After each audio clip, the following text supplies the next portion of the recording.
우리는 매일 어떤 일이 일어날지 모른 채 하루를 맞이합니다.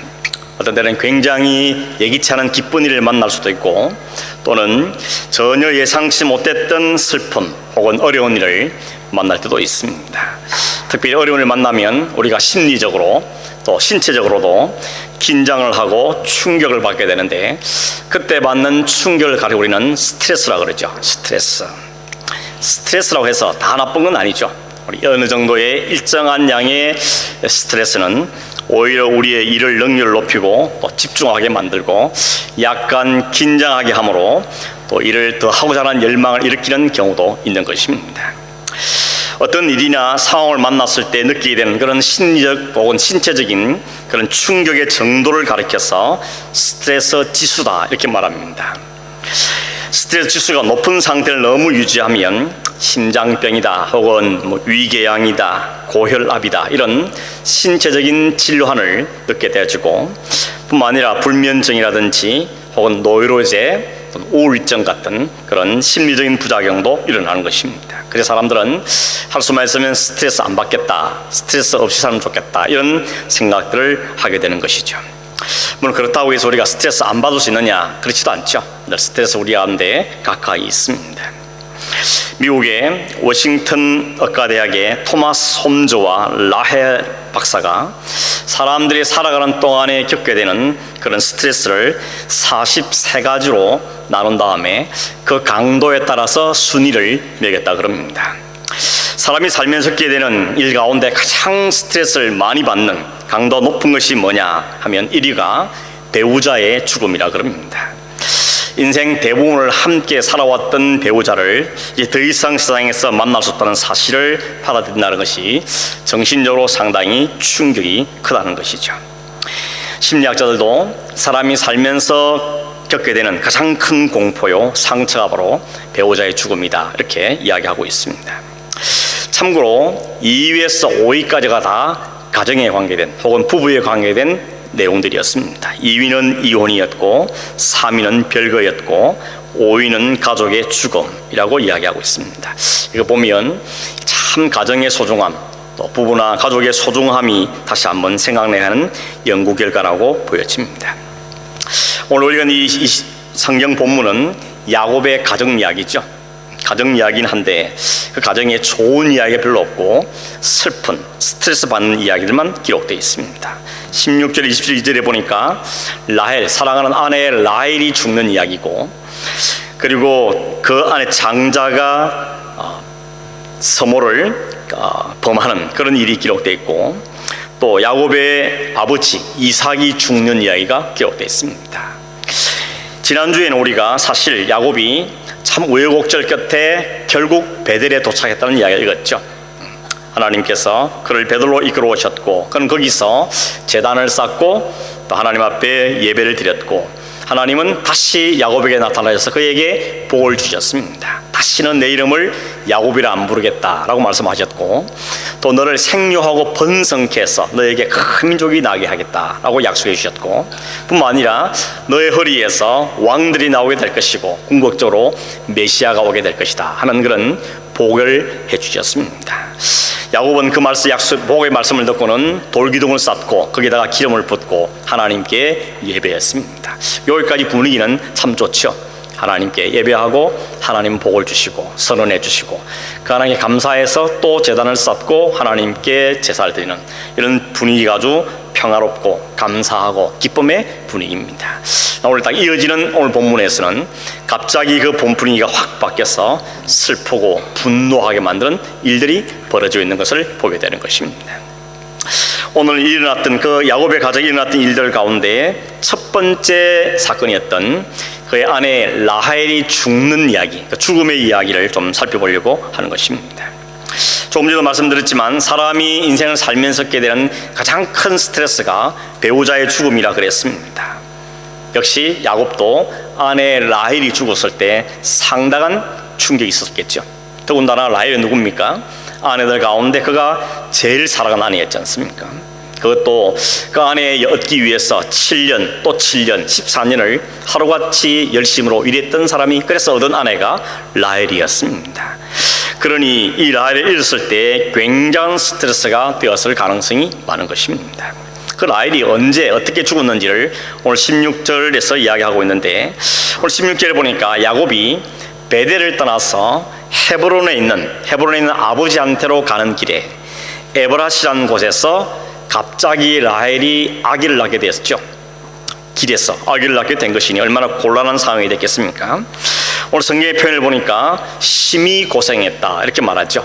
심히 고생했다. 히브리어로는 잔인할 만치 고통스러웠다 이렇게 이야기하고 있습니다.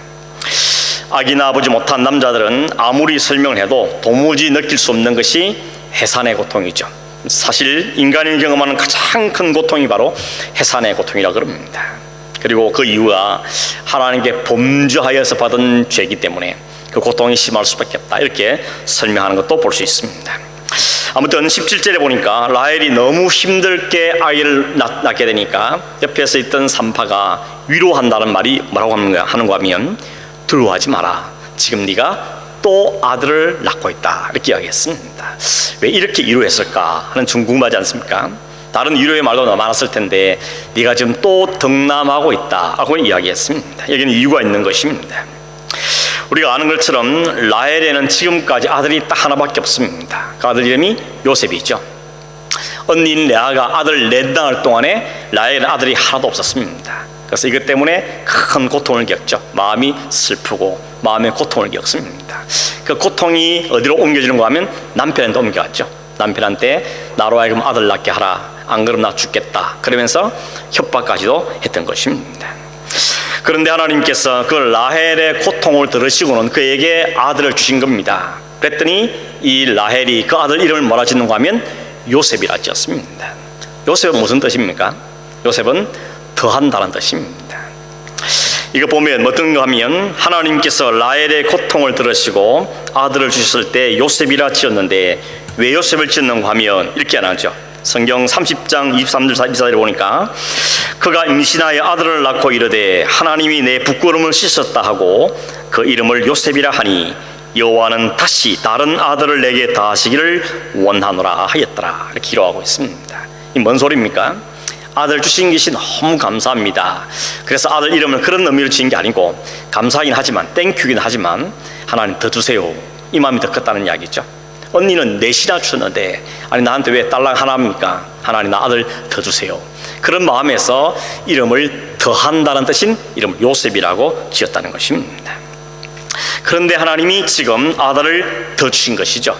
그랬더니 산파가 말했죠. 네가 그렇게 간절히 원했던 아들을 또 낳았다. 그러니까 두려워하지 말아라, 힘내라 라고 산파가 위로하고 있는 것입니다. 그때 여러분 이 요셉의 동생인 이 둘째를 낳게 될 때 라헬이 언제 있는가 하면 요셉을 낳은 지 약 한 16년 정도 지났을 것으로 봅니다. 그리고 그때 라헬의 나이가 한 50점 된 것으로 봅니다. 아이 낳기는 결코 적은 나이가 아니죠. 나이도 적지 않고 더군다나 길에서 지금 아이를 낳아야 될 형편이니까 그 고통이 얼마나 힘들고 또 어려웠겠습니까? 그래서 결국 아들 낳다가 라헬이 죽고 마는 것입니다. 죽어가면서 라헬은 자기가 아들 이름을 뭐라고 지었습니까? 베노니라고 불렀습니다. 베노니 뜻은 뭔가 하면 슬픔의 아들, 슬픔이 낳은 아들이다 이렇게 이야기하고 있는 것입니다. 아들 얻을 수 옹긴 하지만 자신이 죽어가는 것 때문에 슬프다는 거죠. 슬프다. 그래서 이름을 베노니라 지었던 겁니다. 그런데 오늘 성경에 보면 야곱은 이름을 다르게 불렀다 그랬습니다.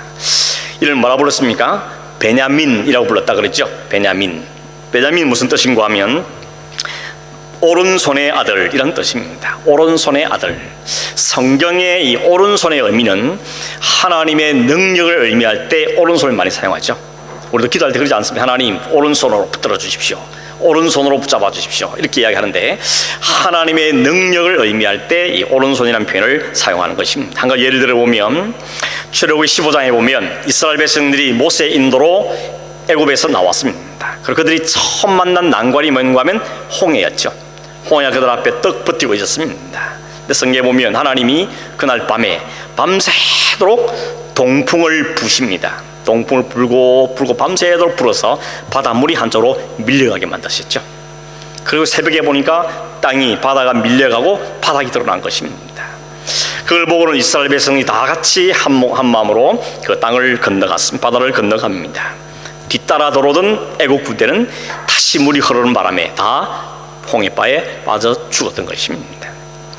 이걸 본 이스라엘 백성들이 하나님을 향해서 어떻게 말했는가 하면 출애굽 14장 31절에 보니까 이스라엘이 여호와께서 애굽 사람들의 행하신 그 큰 능력을 보았으므로 백성이 여호와를 경외하며 여호와와 그의 종 모세를 믿었더라 라고 이야기합니다. 큰 능력, 여호와께서 그 애굽 사람들의 행하신 큰 능력을 보았다 그럽니다. 여기 큰 능력일 때 능력이라는 단어가 히브리는 야드라는 단어인데 야드의 뜻은 뭔가 하면 손입니다.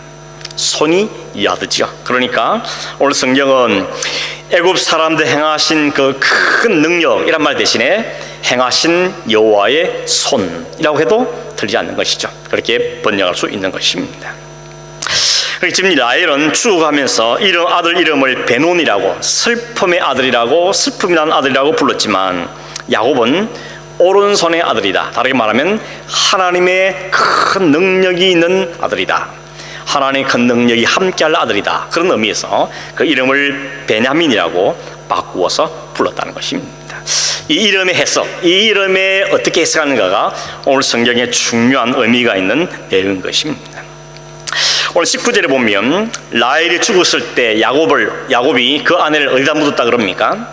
보니까 에브랏 곧 베들레헴에 장사했다 이렇게 말합니다. 베들레헴 가면 뭐가 떠오릅니까? 어떤 사람 베들레헴 그러니까 베둘레헴 뭐 이러는데 그거 말고 베뚱뚱한 거 말고요. 베들레헴이라는 것은 예수님이 탄생하신 곳이죠. 예수님이 탄생한 곳, 그게 베들레헴입니다. 베들레헴 뜻은 뭡니까? 질문이 좀 많습니까? 꼭 대답 안 해도 됩니다. 제가 대답도 할 겁니다. 베들레헴 뜻은 뭔가 하면 떡집이라는 뜻이죠. 떡집이다 하는 뜻입니다. 베드가 떡이고 베드가 집이고 렘이 떡인데 떡집이라는 뜻입니다. 예수님이 왜 베들레헴에 태어났을까요? 왜 베들레헴을 태어날 장소로 선택했을까? 떡집이라는 곳에 태어났다는 것입니다. 여러분, 성경에는 의미 없는 이름, 의미 없는 지명은 없습니다. 하나님 다 의도를 갖고 하시는 것이죠. 예수님께서 왜 떡집인 베들레헴에 탄생하셨느냐? 예수님이 하늘로부터 오신 생명의 떡이기 때문에 그렇습니다. 이게 아주 선명히 보여진 거죠. 사람들이 떡으로 사는데 너희들이 떡으로만 사는 게 아니고 진짜 너희들이 먹어야 될 것은 생명의 떡이다. 그래서 하나님은 예수님께서 베들레헴에서 태어나시는 겁니다. 요한복음 6장에 보니까 사람들이 오병이어기적, 보리떡 5개, 물고기 2마리로 5,000명이 먹고 많은 걸 남긴 걸 보면서 야, 저분 정도면 우리의 생명을 책임질 수 있겠다. 그래서 예수님께 와서 요구하죠. 선생님, 우리에게 이 떡을 항상 먹게 해주십시오 라고 부탁했습니다. 그때 예수님 대답이 뭔가 하면 나는 생명의 떡이니 내게 오는 자는 결코 줄이지 않을 터요 나를 믿는 자는 영원히 목마르지 아니하리라 라고 이야기했습니다. 사람들은 떡에 관심이 많습니다. 떡이 있어야 살죠. 그래서 우리에게 그 떡을 항상 달라고 이야기했습니다. 그랬더니 예수님 뭐라 그럽니까? 진짜들이 먹을 떡은 생명의 떡이다. 그리고 내가 생명의 떡이라는 것이죠. 나를 먹는 자는 결코 줄이지 않을 것이라고 말씀하십니다. 그런데 그 다음 다시 말하기를 나를 먹는 자는 결코 줄이지 아니라고 말씀하신 다음에 다시 말씀하기를 나를 믿는 자는 영원히 목마르지 아니할 것이라고 말씀하십니다. 그러니까 나를 먹는 게 뭐냐? 그걸 예수님 어떻게 잡아먹습니까? 그건 뭔가 하면 나를 믿는 것이라고 설명해 주고 있는 것입니다. 나를 믿는 자, 나를 믿는 자는 영원히 결코 줄이지 않을 것이고 영원히 목마르지 않는 생명수를 얻게 될 것이라 라고 말씀하신 것입니다. 예수님은 우리를 살리기 위해서 하늘로부터 오신 생명의 떡이란 이야기죠. 그러므로 주님은 그 생명의 떡 오신 예수님 자신을 드러내기 위해서 굳이 베들레헴에 탄생하신 것으로 이해할 수가 있는 것입니다. 네, 여러분, 그 베들레헴에서 예수님께서 탄생하실 때 예수님 탄생 때문에 큰 비극적인 일이 있었죠. 그게 뭔가 하면 2살 아래의 아이들이 다 죽는 아주 끔찍한 살인이 이 베들레헴 주변에 일어났던 것입니다. 그때 표현하기를 성경은 라헬의 슬픔이다, 혹은 라헬의 통곡이라는 표현을 하고 있습니다. 그러니까 이런 라헬의 통곡, 라헬의 죽음과 그 통곡, 이 슬픔이라는 것이 예수님의 오심 탄생과 관련이 있다는 것을 우리가 알 수가 있는 것입니다. 오늘 아침에 여러분 이 부분을 좀 더 자세히 보기를 원하는 것이죠. 라헬이라는 여자가 어떤 여자였는가 물어본다면, 라헬이라는 여자는 그런 여자였죠. 첫째, 예쁩니다. 그렇죠? 매력이 있는 여자였습니다. 야곱이 첫눈에 반할 만큼, 그리고 7년을 마치 며칠처럼 일할 만큼 아주 아름다운 여인이었습니다. 매력적인 여인이었다는 것이죠. 근데 거기까지입니다. 그 이후로는 별로 라헬이 좋은 점을 발견하기 어렵습니다. 우리가 아는 것처럼 라헬은 심히 질투하는 여자였죠. 언니와 질투를 얼마나 심했는지 모릅니다. 언니는 아들 낳는데 나 못 낳았다니까 남편한테 가서 바가지를 긁으면서 책임지라고, 안 그러면 나 죽겠다고 이렇게 할 만큼 경쟁심과 질투심이 많았던 여인이었습니다. 어떻게 해서든지 남편을 독차지하겠다, 이런 경쟁이 추구했던 사람이고 이기적인 사람이었던 것이죠. 뿐만 아니라 아버지 집을 떠나게 됐을 때, 그때 아버지 집에서 드라빔을 훔쳐갔죠. 드라빔이 뭐라 그랬습니까? 가정 수호신이라고 그랬죠. 지금까지 이 집을 지켜둔 것은 이 신이었다고 믿었기 때문에 자기 길을 떠나면서 그걸 훔쳐가는 것입니다. 아버지 집은 난 잘 모르겠고 이제는 내가 살아야 되니까 내가 모시고 간다, 그러면서 가정 수호신을 훔쳐서 갔던 사람입니다. 이건 뭘 말합니까? 하나님을 더 의지하기보다는 사실 우상을 더 기대했다는 것을 보여주는 것이죠. 나중에 아버지가 찾아와서 드라빔 훔쳐간 사람 찾겠다고 막 뒤지니까 어떻게 합니까? 뻔뻔스럽게 거짓말 잘하죠. 거짓말을 하면서 그 위기를 모면하는 것입니다.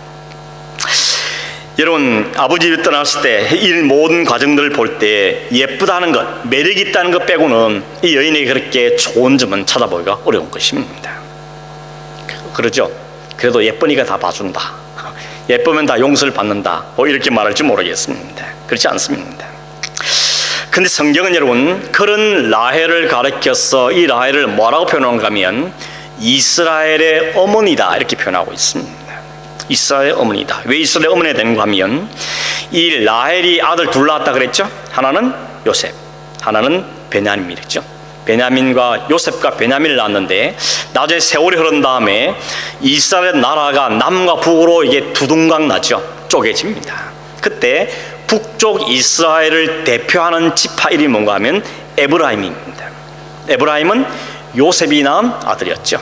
요셉은 라헬이 낳았고, 그러니 라헬이 낳은 요셉의 아들이 에브라임입니다. 남쪽 유다를 대표하는 지파는 누군가 하면 베냐민이었습니다. 역시 베냐민은 라헬이 낳은 두 번째 아들인 것이죠. 북쪽을 대표하는 사람도 라헬의 아들이고 남쪽 유다를 대표하는 지파도 라헬의 아들입니다. 그래서 성경은 라헬을 가리켜서 이스라엘 전체 어머니라고 표현하기도 하는 것입니다. 라헬은 어떤 사람이라고요? 시기하고 질투하고 경쟁심이 많고 욕심도 많고 그리고 우상을 의지하고 거짓말하고, 그래서 별로 썩 그렇게 이스라엘 전체 어머니가 되기에는 부적합한, 그럴 만한 자기가 없는 사람처럼 보이는데 성경은 그럼에도 불구하고 그를 이스라엘의 어머니라고 표현하고 있다는 것입니다. 이스라엘 어머니가 될 수 있는 조건이 뭐냐? 자기 뭐냐 하는 겁니다. 뭐냐 하는 것이죠. 예쁘기 때문일까요? 예쁘니까 다 봐주는 겁니까? 그렇지 않죠. 그걸 설명할 수 있는 방법은 딱 하나밖에 없습니다. 라헬이 야곱의 선택을 받아 야곱의 아내가 되었기 때문에 그렇습니다. 야곱의 사랑을 받고 야곱이 사랑했고 야곱이 선택해서 그 야곱의 아내가 되었기 때문이라는 것입니다. 여러분, 야곱의 아내가 되었다, 야곱의 사랑을 받고 선택을 받아서 아내가 됐다는 게 무슨 의미입니까? 야곱이 누구냐는 겁니다. 야곱은 아브라함, 이삭, 야곱으로 이어지는 하나님의 언약의 사람이었습니다. 하나님이 선택해서 하나님의 언약을 이루어갈 사람으로 선택받은 사람이 야곱입니다. 그 라인이 아브라함, 이삭, 야곱으로 흘러가고 있는데 그 야곱과 결혼을 했기 때문에 이 여자도 야곱의 언약에 참여하게 되는 것입니다. 그래서 그 후손을 통해서 하나님 언약이 흘러가는 일에 이 라합도 참여를 하게 되었다는 것입니다. 그런 이름 라헬은 야곱의 사랑을 받아서 야곱의 선택을 받아서 그의 아내가 되었다는 것이 이스라엘의 어머니가 되는 유일한 조건이었다는 것입니다. 언약이 그 여인을 선택했다는 것입니다. 조금 더 이를 돕기 위해서 룻기에 보면 룻이라는 여인도 그랬죠. 룻이라는 여인이 어떤 나라 사람인가 하면 모압 사람이었습니다. 모압 사람은 이스라엘 백성들이 취급을 해주지 사람으로 취급하지 않습니다. 개와 같이 취급합니다. 그런데다가 이 여자는 한 번 결혼을 했다가 남편을 잃어버린 과부가 된 상태입니다. 가난했습니다. 이방년이었습니다. 그런데 이 여인이 자기 시어머니 나오미를 따라서 베들레헴으로 왔고, 그 베들레헴에서 보아스라는 사람을 만났죠. 그 보아스와 결혼을 하게 되었습니다. 그래서 보아스와 룻이 낳은 사람이 오벳이고, 오벳이 낳은 사람이 이세고, 이세가 낳은 사람이 다윗인 것이죠. 결국 이 룻이 이방여인에서 불구하고 아무도 쳐주지 않는 이방여인이었지만 그는 다윗의 정조 할머니가 되었다는 것입니다. 그리고 그 후손에서 메시아가 오시는 것입니다. 그래서 마태복음 1장에 보면 예수님 족보에 이 룻 이름이 그대로 버젓이 올려져 있는 것입니다. 룻은 따지고 보면 이방여인이다가 아무 조건 가지고 못하는 가장 연약한 사람이었고 볼품없는 여자였습니다. 그런데 단지 그가 보아스의 선택을 받고 보아스가 결혼했다는 이유 때문에 그는 그 언약의 라인에 올라타게 된 것입니다. 그가 그 언약을 그 후손을 통해서 메시아가 오게 되는 이런 엄청난 축복 가운데 그가 함께 참여하게 되었다는 것입니다. 여러분, 라헬과 레아가 바로 라헬이 그런 사람이라는 것을 알 수 있는 것이죠. 룻기서 4장 11절에 보면, 룻기 4장 11절 한번 보시죠. 거기 보면 이렇게 기록하고 있습니다. 룻이 보아스의 아내가 되었을 때 사람들이 그를 축복하기를 이렇게 말합니다. 여호와께서 내 집에 들어가는 여인으로 이스라엘의 집을 세운 라헬과 레아 두 사람 각과 같게 하시고 네가 에브라스에서 유력하고 베들레헴에서 유명하시기를 원한다고 말합니다. 여러분, 룻을 향한 축복이죠. 룻은 모압 여방 살에 있지만 그 보아스를 만나 결혼함을 통하여서 그는 누구같이 된다 그럽니까? 레아와 라헬같이 되기를 원한단 말하는데 어떤 레아라 그럽니까? 어떤 레아와 라헬인가 하면 수식어가 뭔가 하면 이스라엘의 집을 세운 라헬과 레아다 이렇게 이야기합니다. 여기에 라헬이라는 이름이 등장하고 있는 것입니다. 라헬을 누구를 어떻게 지금 가면 이스라엘의 집을 세운 여자라고 이야기하고 있다는 것입니다. 결국 여러분, 라헬이나 또는 룻이나 그들이 다 언약의 백성이 되고 그들의 라인에서 언약의 후손이 나오게 된 이유는 뭔가 하면 그들이 야곱의 선택을 받았어 혹은 보아스와 결혼을 하게 되기 때문에 그 언약에 참여하게 됐다는 것입니다. 여러분, 그동안 우리가 보았던 아브라함의 아내인 사라 혹은 이삭의 아내인 리브가 혹은 여기 등장하는 이 야곱의 아내 라헬의 공통점이 뭔가 하면 오랫동안 아기가 없었다는 것입니다. 오랫동안 아이가 없어서 슬퍼하고 고통을 겪었던 여자였습니다. 이 공통점이 있는데 이 여자들에게 하나님의 은혜가 임하였다는 것이죠. 그래서 그에게 후손들이 태어나는 것입니다. 그 후손들이 결국은 언약의 후손들이 되었다는 것입니다. 그리고 거기서 메시아가 오게 되어지는 것입니다. 그러니까 여러분, 사라나 리브가나 라헬나 이들이 다 이 놀라운 은혜의 축복을 받게 된 것은 그가 사랑을 받았다는 것, 그가 선택을 받았다는 것이란 것을 우리가 알 수가 있는 것입니다. 이거 보면 무슨 생각이 드십니까? 이게 바로 오늘 성도의 모습인 것입니다. 저와 여러분이 바로 이 모습 그대로를 삶을 살고 있는 것이죠.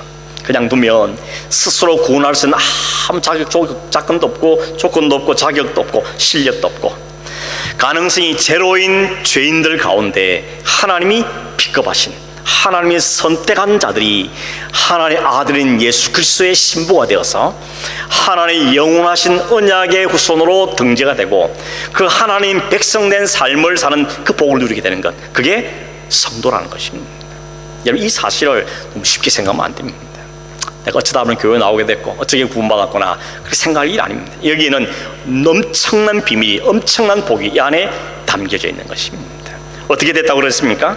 하나님이 선택하셨고 하나님이 우리와 아들과 결혼시켜 주셨어 우리가 그 하나님의 은혜 가운데 복 가운데 거하게 되었다는 것입니다. 그러니 여러분, 이 하나님의 은혜가 하나님 언약에 주시는 축복이 얼마나 크고 귀한지 모르는 것입니다.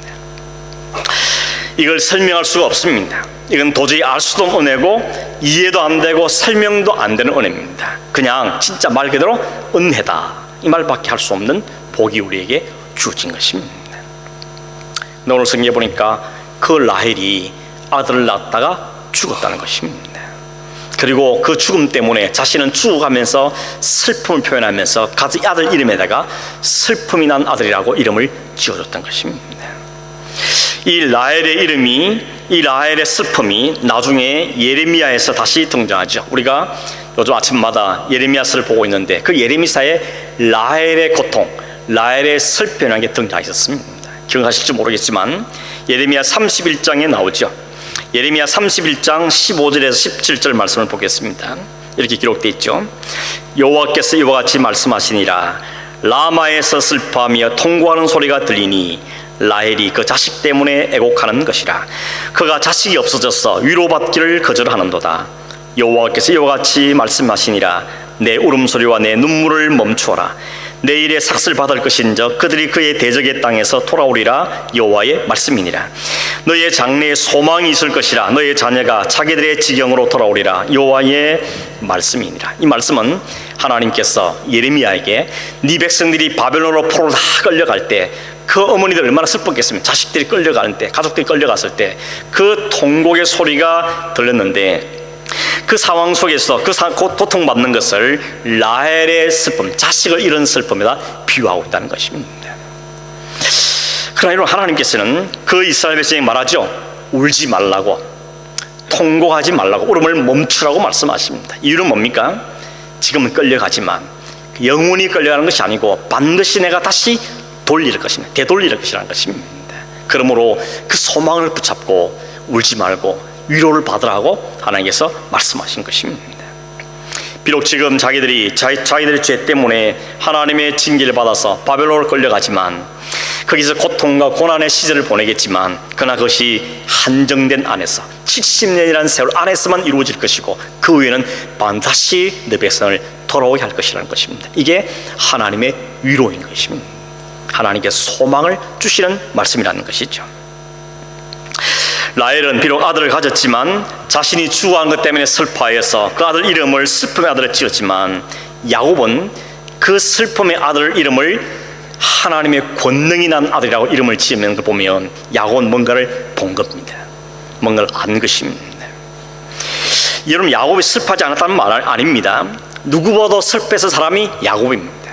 가장 사랑하는 아내가 죽었으니 얼마나 슬펐겠습니까? 그런데 적어도 야곱에게는 뭐가 달라지는가 하면 그 슬픔 속에서 하나님의 권능, 하나님의 능력, 하나님의 약속, 하나님 하신 일을 본 것이죠. 그래서 이름을 바꾼 겁니다. 하나님의 권능이 난 아들이다, 하나님의 능력이 함께하는 아들이다 라고 이름을 바꾸어 주었다는 것입니다.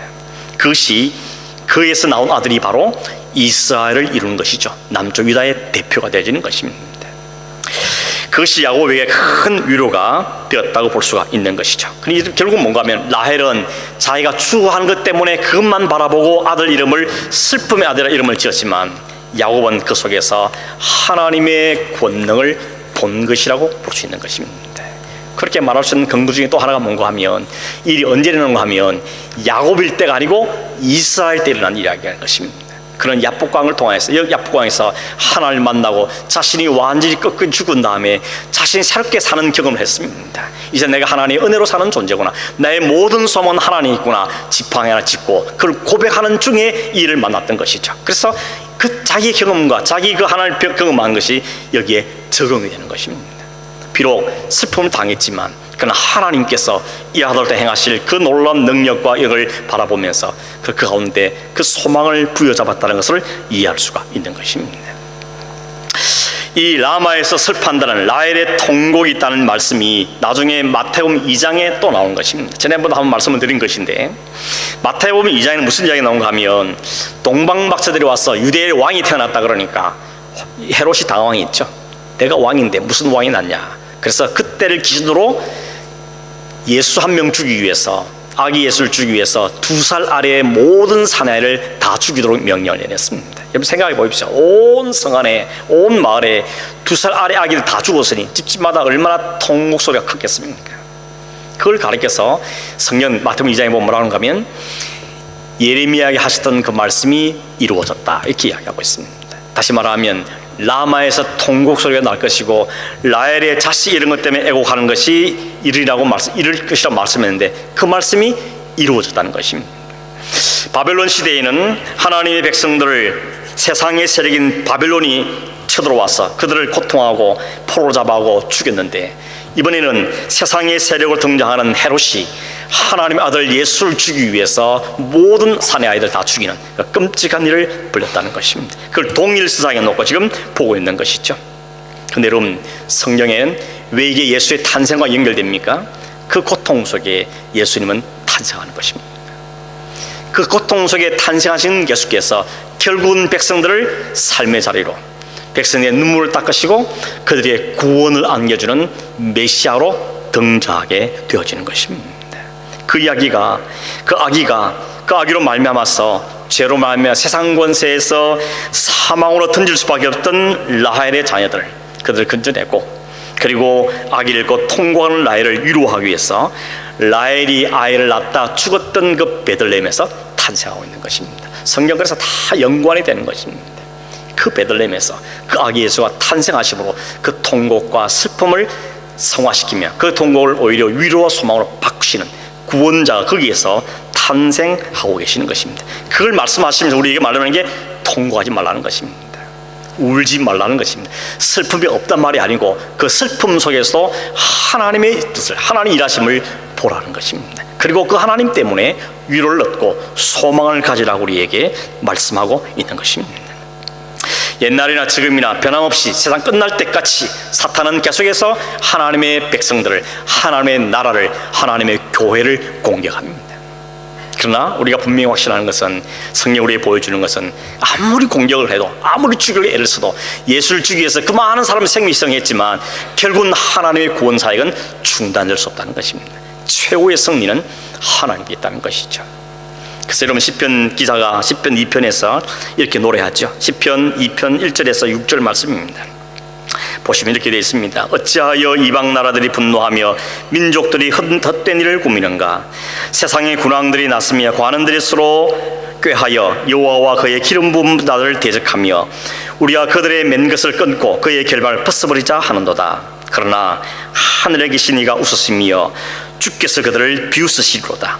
그때의 분을 바라며 진노하사 그들을 놀라게 하여 이르시기를 내가 나의 왕을 내 거룩한 산 시온에 세웠다 하시로다. 아무리 세상이 하나님의 나라를 박살내려고, 하나님의 아들 오신 그 언약의 예수를 죽이려고 애를 쓰고, 지금도 하나님의 교회를 허물기 위해서 애쓰고 또 공격하고 있지만, 그러나 진짜 웃으시는 하나님이라는 것입니다. 하나님 오히려 비웃으실 것이라고 이야기하는 것이죠. 그 말은 하나님께 이미 승리를 보장해 놓았다는 것이죠. 창세기 3장 15절에 이미 말씀하셨죠. 여자의 후손이 뱀의 후손을 밟을 것이다. 그를 밟을 것이라고 말씀하셨던 것입니다.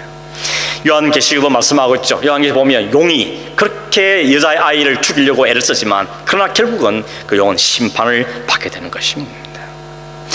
그 과정에 우리가 살고 있는 겁니다. already not yet 사이에 우리가 살고 있는 것이죠. 그렇기 때문에 성도에게는 계속된 고통이 있다는 것입니다. 라헬이 고통받은 것처럼, 혹은 이 이스라엘 백성이 고통받았던 것처럼, 예수를 향하여 공격해왔던 것처럼 이런 공격들이 오늘 우리에도 있다는 것입니다.